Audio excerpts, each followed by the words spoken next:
Howdy folks, Craig's your senior, Hot Nuts Diecast, checking in with you. I wanted to share a fun little project with you that I just recently pretty much completed. It's something I've been working on. Started on it over the weekend. Friday I think was when I started in on it. But this little track here is something I've been aspiring to do for a while, and it's all pretty much made with recycled materials, stuff that I either had on hand, found, whatnot. You know, there's branches and stuff in the yard. That's right there. That's some fine tomato clippings there, pine cones, sticks. The bumps and jumps are all twigs and sticks from the yard. I used a mastic, which is a water-based polymer acrylic type of duct sealer used in the industry that I am employed in, which is the HVAC wholesale air conditioning industry. We sell to air conditioning contractors. Therefore, we have all kinds of products that are used in the trade. So I had a sample bucket that I had brought home some years ago, and I found it in the shed, and it was actually still pliable, and that's what I used to make some of these jumps out of. But you can use all kinds of different stuff. I mean, there's plenty of products that are available at the hobby stores. They're a little more expensive. Use what you got, use what you can get a hold of. I made this on the cheapest budget possible. And even the start gate, which is just, you know, a piece of wood that I cut off at the plank from a piece of fence. And by golly, when I cut it, I was like, okay, well, that's interesting there. And then I turn around this one, and look at there. That looks like a face right there. There's the skunk ape right there. So that's the start gate. You know, nothing fancy, obviously. And I made this for the kids in the neighborhood to play with. I got some neighborhood kids and neighbors all around me have kids that are around 8, 9, 10, 11 years old, and they all love Hot Wheels, so they obviously like to come over here and want to play on the drag strip, which I've got nice and tested and tuned for some upcoming events, namely the 1967 Camaro Cavalcade. So I don't necessarily want them running their cars up and down my drag strip. So I figured, you know, let's go ahead and make a little something to entertain the kids. And you know, it turned out to be a pretty fun project. But anybody can do this, man. If I can do this, you can do this. This is, you know, a little bit of artistic creativity, yada yada. You can, man, if you're into it, you'll find a way. Just give it your best shot. You know, it's not hard to do. If you need any tips, you have any questions, man, by all means, send me a message, let me know. So the premise is basically it's the same checkpoint type of scoring system. 905 Diecast uses it for the Freezy 500 and, you know, all of his events, and there's some other guys that use the checkpoint process. But yeah, it works well. So basically you get nothing until you get to that line. Got to break that plane, and then you get 1 point from there, so on down the racetrack here.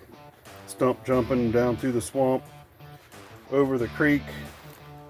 That's 5 points on that line. And none of this is perfect. It's just all hand done, no straight edge there. But so then, you know, you get down here, and then you got to break that plane for 7 points. And if you are the first person to get down there to the finish line, you get the extra point for 8 points total on that particular race. There's the skunk ape hanging out back here in the corner. You can't hardly see him, he's camoed out. ghillie suit and all. But then you got some emergency vehicles here. And if you happen to knock one of those guys off the track, your vehicle suffers a 1-point deficit. So minus 1 point for knocking an emergency vehicle off. So, you know, there's just all kinds of crazy rules you can come up with if you're doing a thing for kids or, you know, whatever. You could put more hazards or whatnot up and down the track, cones, or use your imagination. So I'm going to take a pause here and I'm going to run a few vehicles down and show you what it looks like when they're running. Alright, so for video purposes, I'm going to use a different starting gate. That block of wood is not very video friendly. I'm going to use that when I'm letting the kids play with the track. But for this is like a tray off of one of my scales that I have. So it's a nice clear view. But we're going to run a couple of VWs down the track here and see what they'll do. Mark, get set, go! Well, short wheelbase. You got 2 points there. And 4 points there. Alright, VW's back in the blocks up here. We've swapped lanes. Let's see what they do this run. See if I can figure out how to video it. On your mark, get set. Oh. So we got 3 points there. And 4 points there. Alright, we've swapped them again. We're going to run them one more time. Actually, 2 more times. It probably, with this head-to-head format, like 4 races, it might take a little longer, but it gives everybody an even chance of gaining some points, maybe making it down to the bottom once. So yeah, let's do 4 races, and then we'll, you know, tally the points at that point. Alright, race number 3, on your mark, get set. Oh, then he went down a little further on his side. So 3 points there, 4 points there. Alright, I got a feeling one of these is going to make it all the way down this time. Let's see what happens. Your mark, set. Oh, yes! I was right. That's incredible. Yes. Finally got one on video that made it, sort of. I mean, sort of on video. Need a better cameraman. Pretty awesome. And so for some further inspiration, I've seen a lot of guys, you know, doing stuff with the monster trucks. I love the monster trucks. Been to Monster Jam over at Tampa Stadium, Raymond James Stadium many times. Take CJ over there. Craig Jr., aka Zip and Zeke. Been to Monster Jam a lot of times. Love the monster trucks. John Miller's doing some great stuff over there, Red Stripe. There's a couple of other guys that exclusively run monster truck stuff out there on YouTube. But anyways, this little hobby track, you can do the same thing. I designed it purposely with this little berm in the middle here. You can see it's a piece of square dowel rod. That's all that is, like 1/4 inch, as a divider between the two when I'm doing 2-car racing. But you can run a monster truck down this bad boy too and do the same scoring system. And then, you know, if you wanted to, obviously, I'm doing the theme of, you know, out in the woods. You could do a monster truck track or, you know, any kind of motocross style track. Use your imagination, man, and come up with some wild stuff, man. I want to see what you guys come up with. A lot of good stuff out there. Keep it up, guys. Here we go. I want to try this monster truck. Oh, see, look at that. He didn't make it all the way down. I thought he might, but you got 5 points on that run right there. Got hung up at the creek.